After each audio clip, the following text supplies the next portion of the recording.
मिलता जरूर है, मिलता। और ये भरोसा आपको करना पड़ेगा शंकर पर। सीहोर वाले महाराज से कोई मतलब मत रखना, सीहोर वाले मिश्रा जी से कोई मतलब नहीं। आपका मतलब होना चाहिए शंकर जी से और शंकर जी का आपसे। हम तो कथा कर कर चले जाते हैं, आप शिव की भक्ति में जब रमेंगे, कथा के पंडाल हम फिर कह दें, ये पंडाल नहीं है कथा का, ये कथा का पंडाल नहीं है। हम तो ये कहेंगे कि ये जैसे जैसे एक फ्रिज होता है और फ्रिज में दूध रख दो सड़ता नहीं है, तर्डीले कम करो। दूध रख दो सड़ता नहीं है, फल रख दो बेकार नहीं होता, सब्जी रख दो बेकार नहीं होती। उसी तरह ये कथा का पंडाल नहीं, एक फ्रिज है जो इसके अंदर जाकर बैठ जाता है, वो संसार में कभी सड़ता नहीं है, परेशान नहीं हो सकता है। आप जल चढ़ाने जाते होगे, पशुपति व्रत भी आप करते होगे, आवाज ठीक नहीं लग रही है, पशुपति व्रत भी आप करते होगे, जल चढ़ाने भी जाते होगे। हो सकता है थोड़ा समय लग जाए, हो सकता है थोड़ी देरी हो जाए, हो सकता है समय लग जाए, पर महाराज फाइल अगर मोटी होती है तो थोड़ा सा उसको दबाने में समय लग सकता है। फाइल अगर मोटी है तो उसको दबाने में समय लग सकता है, पर बाबा दुख काटता जरूर, काटेगा। शिव कथा करें।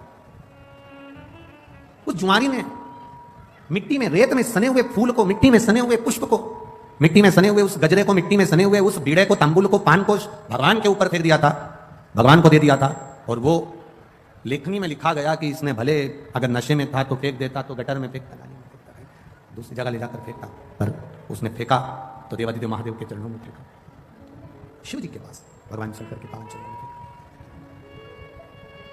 करो आराधना। देवराज नाम का ब्राह्मण जो कभी शिवालय नहीं गया, कभी शंकर के दरवाजे नहीं गया, कभी शंकर के द्वार नहीं गया, कभी शिव तत्व को उसने जाना नहीं, कभी शंकर जी के द्वार नहीं गया, शंकर जी की चौखट पर नहीं गया। पहली बार चोरी का सामान ले जाते चोरी के सामान को लेकर शिवालय में पहुंच गया, क्योंकि शरीर में कष्ट था। शिव ने साथ लिया, भगवान देवादिदेव महादेव ने साथ लिया। एक कोई वक्ता बैठ कर कथा का रसतत्व ग्रहण करा रहे थे, ये भी वहीं बैठा हुआ था। अब कथा बांचने वाले जो मंदिर के अंदर कथा कर रहे थे, बैठकर बांच रहे थे, वो चिल्ला रहे थे हर हर महादेव। वो कर मिठास लाओ, आवाज सेट करो थोड़ा।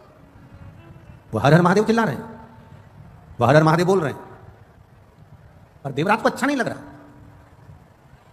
देवराज को ठीक नहीं लग रहा। मंदिर से बाहर निकल गए, और मंदिर से बाहर निकलकर इसको मालूम नहीं है कि मैं कहां बैठा हूं। बेलपत्री के वृक्ष के नीचे ये जाकर बैठ गया, क्योंकि शरीर में कष्ट था, तो शरीर कष्टप्रद हो रहा था। बैठ गए, प्राण छूट गए। वो एक भजन पहले आप लोग गाया करती थी माताएं, इतना तो करना स्वामी जब प्राण तन से निकले, गोविंद नाम लेकर प्राण तन से निकले। ये आप गुनगुनाया करते थे, आप बोला करते थे। देवराज के साथ में वही हुआ। शिवजी के मंदिर में बैठा, शरीर में ताप था, शिव महापुराण की कथा को 2 क्षण, थोड़ी सी देर की कथा उसके कानों में गई थी। बाहर निकला, बेलपत्री के वृक्ष की छांव में बैठा था और उसके प्राण छूट गए। शिव महापुराण कथी है, भगवान शंकर का संवाद करता है, शिव महापुराण की कथा कथी है, भगवान शंकर की पावन चरित्र कर रहा है, कथा कर रही है। भूलवश भी, अनायास, चलते चलते भी अगर हम शंकर जी के मंदिर के सामने से निकल गए, चलते चलते भी बेलपत्री के वृक्ष की छांव के नीचे से निकल कर भी अगर हम चले गए, शिव महापुराण की कथा कहती है जिस कामना से हम गए हैं, बाबा हमारी वो कामना पूर्ण कर ही देता है। एक सहज भाषा में, सरलता में, एक बेलपत्री का जो वृक्ष होता है, बेलपत्री का जो वृक्ष है जिसके नीचे 33 कोटि देवी देवता विराजमान होते हैं, 33 कोटि देवी देवता बैठते हैं, उस बेलपत्री के वृक्ष के नीचे से अगर हम निकल गए, भूलवश भी निकल गए, तो भी हमारे कार्य की सिद्धता हो जाती है।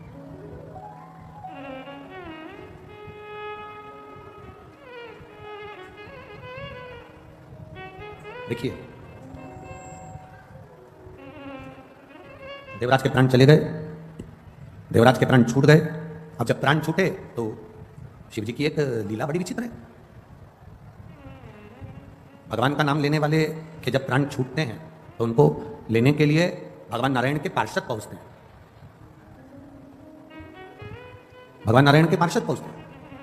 पर शंकर के मंदिर में 1 लोटा जल चढ़ाने वाला, शिव जी का गुणगान करने वाला, त्रिपुंड लगाने वाला, गले में रुद्राक्ष धारण करने वाला, शिव कथा में अपने जीवन को रमाने वाला, शंकर के मंदिर के आसपास में भी अगर हमारा निवास है और हम वहां से रोज निकल कर जाते हैं, तो शिव तत्व को जानने वाला, त्रिपुंड लगाने वाला, रुद्राक्ष धारण करने वाला, शंकर के नाम का उच्चारण करने वाला, शंकर का गुणगान करने वाला, जब प्राणों को छोड़ता है तो उसको लेने के लिए भगवान के पार्षद नहीं आते, उसको लेने के लिए यम के दूत नहीं आते, उसको लेने के लिए स्वयं देवादिदेव महादेव नंदी लेकर, स्वयं नंदी लेकर।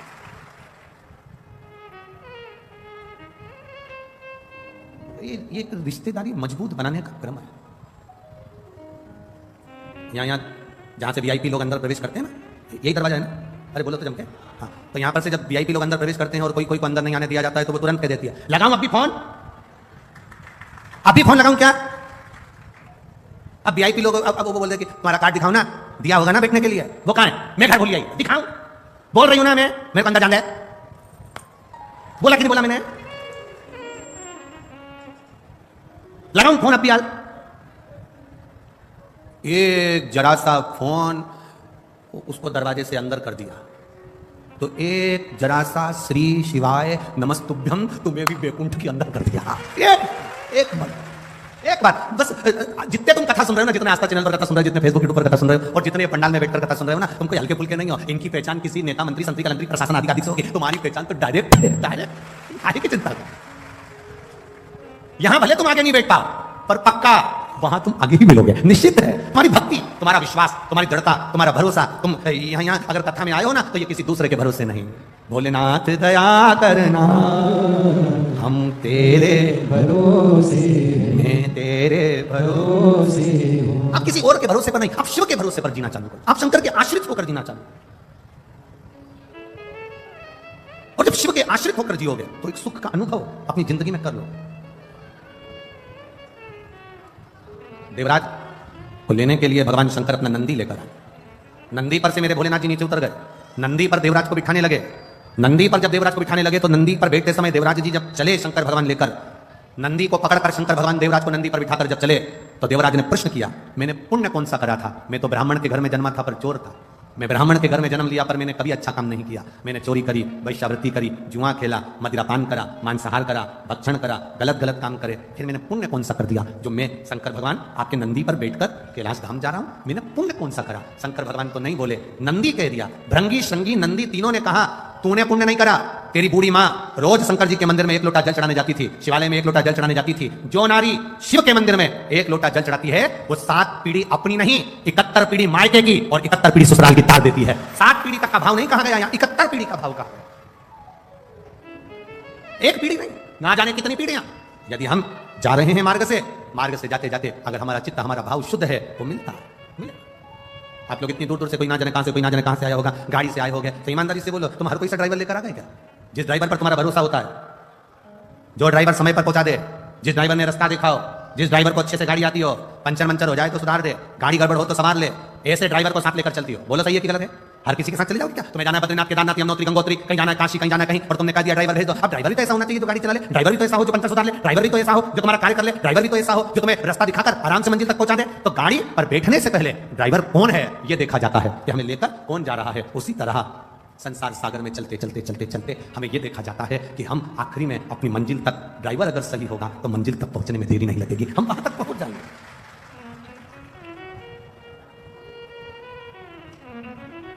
इतने लोग शिव महापुराण की कथा में आते हैं। ये समिति जब सीहोर आई थी, श्री बनखंडेश्वर धाम कमेटी जब सीहोर आई कार्यक्रम लेने के लिए, जब बहुत पहले की कथा की बुकिंग है ये, तो जब ये लोग सीहोर आए थे तो इन्होंने कहा था कि हम पंडाल लगाएंगे बड़े बड़े और 7 दिन में हमें उम्मीद है वो पूरे भरा जाएंगे। अब बनखंडेश्वर समिति कमेटी खुद टेंशन में पड़ी है कि ये कथा चालू होना थी 22 तारीख को और पंडाल भरा गया 21 तारीख को। आगे तो इनकी नींद उड़ गई, तो करें क्या बनखंडेश्वर महादेव? और पूरे ग्राउंड में जितने अंदर हैं उतने बाहर टकटका कर खड़े हैं, नेत्र लगा लगा। जितने अंदर बैठे तीनों पंडाल में उतने, और ये पंडाल तो जाने तो वो एक सामने भोजन का पंडाल बनाया था, भोजन का पंडाल, उसमें भी भरे पड़े। और जाने तो ये तंबू पे टंगे पड़े इधर आधे से। अब बनखंडेश्वर धाम कमेटी को निवेदन है कल पंडाल की व्यवस्था बनाएं जिससे भक्तों को बैठने में तकलीफ ना हो, जिससे ज्यादा से ज्यादा लोग आराम से बैठ सकें, भक्ति के बल बढ़े। अब वो आपके यहाँ के पूर्व विधायक चौहान जी का बेटा हमको मां लेकर गए गोवर्धन, तो वो हमसे कह रहा था अभी तक की सबसे ज्यादा पंडाल लगाया गया जितनी कथा मैनपुरी में, उससे दुगना तिगना पंडाल लगाया गुरुजी, 7 दिन में देखना तिगना पंडाल चुगना पंडाल लगाया अभी तक की कथा का। अब चौहान जी से कहेंगे अब कल की फिर तैयारी करो, कल की फिर। अरे ये शंकर के भगत हैं। कई बार कथाओं में प्रशासन हमसे पूछता है कितने आएंगे, हमने कहा ये तो भगवान की बारात का मालूम नहीं है, शंकर जी डमरू खड़काते हैं, ये कहीं से भी निकल कर आ जाते हैं। अब इनका करने तो कर, ये स्वयं अगर ये बनखंडी महादेव मंदिर समिति वालों से पूछा जाए कि कितने लोग आएंगे कथा में, कितनी व्यवस्था करना है, कितनी लेट बात लगाना है, कितनी पानी की व्यवस्था करना है, प्रशासन की व्यवस्था कराएगी, ये लाइट की व्यवस्था कैसे होगी, मेडिकल की व्यवस्था कैसे, अब ये पूछेंगे कि कितनों की व्यवस्था करें। अब बारात में लड़के वाले से कह देते कि 150 लेके आना, 100 लेके आना, अपन 10-20 ज्यादा मानकर चलो। और यहाँ तो अंदाजा ही नहीं रहता ना कि कितने लेके आना। यहाँ तो केवल शिव पुराण की कथा चालू हुई और ये ना जाने कहाँ से दर्रे में से निकल के पता ही नहीं कहाँ से